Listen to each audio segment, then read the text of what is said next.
Why this works. Sauce Espagnole, a deep brown French mother sauce simmered from veal stock and dark roux, is, in structural terms, the darkest point on the roux. Flour cooked in fat until toasty, used to thicken sauces, spectrum.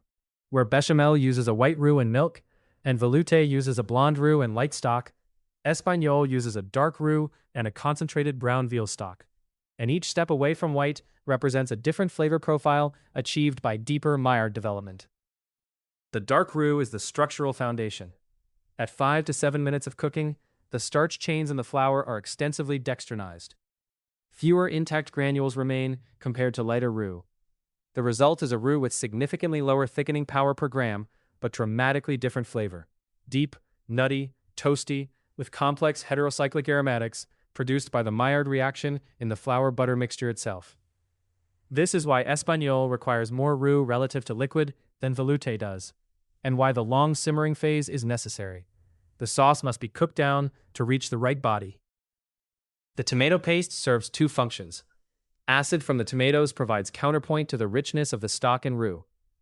More importantly, caramelized tomato paste, cooked to burgundy in the pan before the stock is added, contributes additional Maillard products, concentrated umami from the glutamates in the tomato solids, and a color deepening effect that would take far longer to achieve through stock reduction alone. The long, slow reduction is not primarily about thickening.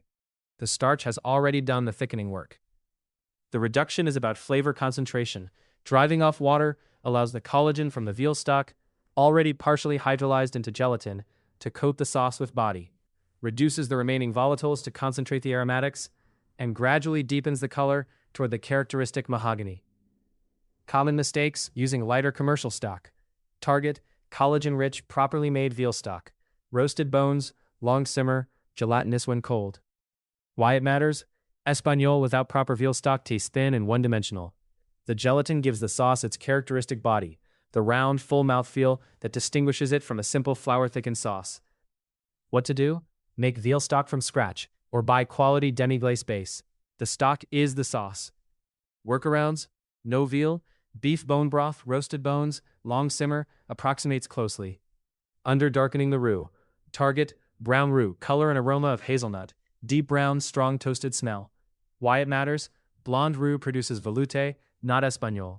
Brown roux is the structural choice. Deeply roasted flour provides the dark color and nutty depth. What to do? Cook flour fat over medium heat, stirring constantly until deep brown, 10 to 15 minutes. Watch carefully. Black is burnt. Workarounds. For oven roux, bake flour alone at 200 degrees Celsius for 30 minutes. Then combine with hot fat. Easier to control color. Not cooking the tomato paste. Target, tomato paste cooked in the fat until deep burgundy, about 5 minutes. Why it matters? Raw tomato paste has assertive sour notes that don't integrate. Cooking drives off acid and converts tomato sugars to caramelized compounds. What to do? Push the mirepoix, a French mix of diced onion, carrot, and celery, used as an aromatic base, aside. Add tomato paste to bare pan, cook until darkened. Then, mix. Workarounds. For more depth, add a small splash of red wine to the tomato paste. Adds aromatic complexity. Insufficient reduction. Target. 60 minutes minimum total simmer plus reduction.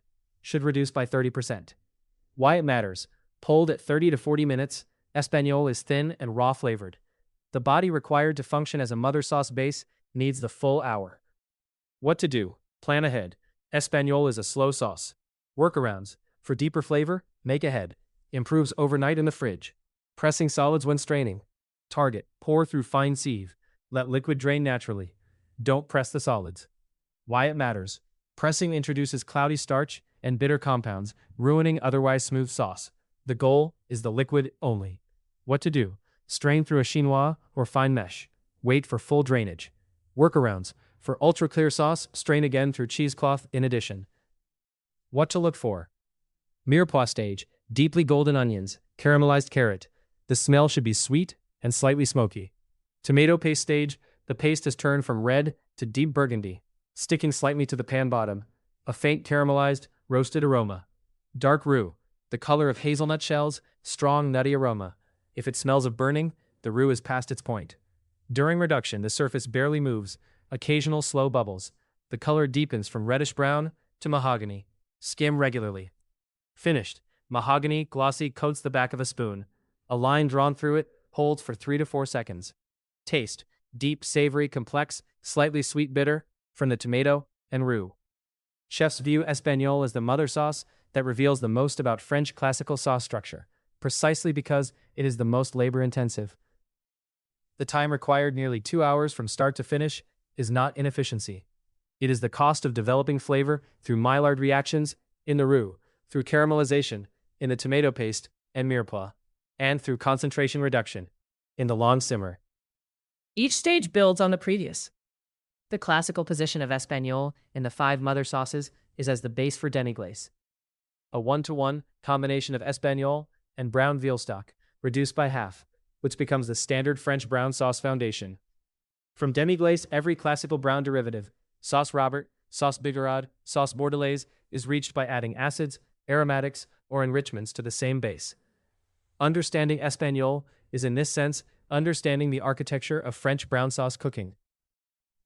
For home cooks, the honest assessment is that a proper Espagnole requires a proper veal stock, which requires bones and at least 4 to 6 hours of cooking. The sauce is not for weeknight cooking. It is, however, possible to make in batches and freeze successfully for up to 3 months, which changes the calculus. The investment is made once and drawn on many times. A note on history. The name Espagnole, Spanish, is puzzling, given that this is quintessentially a French classical sauce. The most credible historical explanation traces the name to the 1615 marriage of Louis XIII to the Spanish princess Anne of Austria. Spanish cooks were part of the royal retinue, and the Spanish culinary tradition at that time included a richer, darker meat preparation using tomatoes, which had arrived in Europe through Spain from the Americas in the mid-16th century.